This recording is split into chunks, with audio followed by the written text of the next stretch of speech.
यदि रोने वाले के साथ कोई रो दे तो वो व्यक्ति श्रेष्ठ कहलाता है महादेवी, महान कहलाता है।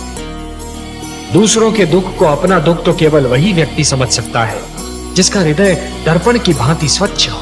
ये मैं बार बार यही कहता हूं कि कभी किसी को किसी का बुरा नहीं सोचना चाहिए, क्योंकि जो भी व्यक्ति किसी और का बुरा सोचता है अंत में उसका भी बुरा हो ही जाता है। जो भी व्यक्ति ये समझते हैं कि ये तंत्र मंत्र, ये सर्वनाश और अंधकार की शक्तियां केवल किसी और को ही क्षति पहुंचा सकती हैं, तो वो उनका भ्रम है। सत्य तो ये है महादेवी कि जो ईश्वर के सच्चे भक्त होते हैं, जो स्वयं ईश्वर पर संपूर्ण विश्वास करते हैं, ये तंत्र मंत्र की शक्तियां उनका बाल भी नहीं बांका कर सकती। इस प्रकार द्वेष और घृणा का मारा व्यक्ति पड़ोसी के घर को जलते हुए देख ये भूल जाता है कि उसी अग्नि की लपटें स्वयं उसका घर भी जला सकती हैं। उसी प्रकार जो व्यक्ति तंत्र मंत्र में विश्वास करता है वो ये भूल जाता है कि यही तंत्र मंत्र की शक्तियां स्वयं उसका भी सर्वनाश कर सकती हैं। सत्य तो ये है महादेवी कि स्वयं मैं अपने भक्तों के वश में हूं। अपने प्रेम से, अपने विश्वास से, अपनी भक्ति से और अपनी श्रद्धा से मेरे सारे भक्त बार बार मुझे उनकी सहायता करने के लिए विवश करते रहे हैं और करते रहेंगे।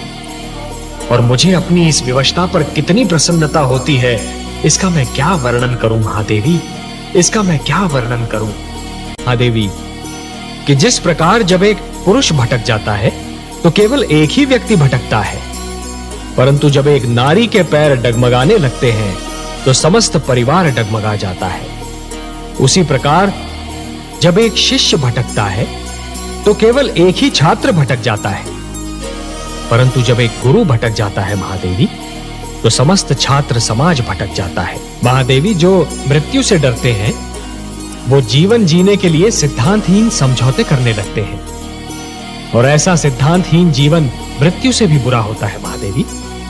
इतिहास साक्षी है कि जीतते तो वही हैं जो मृत्यु के भय पर विजय पा लेते हैं, और सिद्धांतहीन जीवन जीने वाले तो कायर होते हैं महादेवी। आपने सत्य कहा कमल नयन।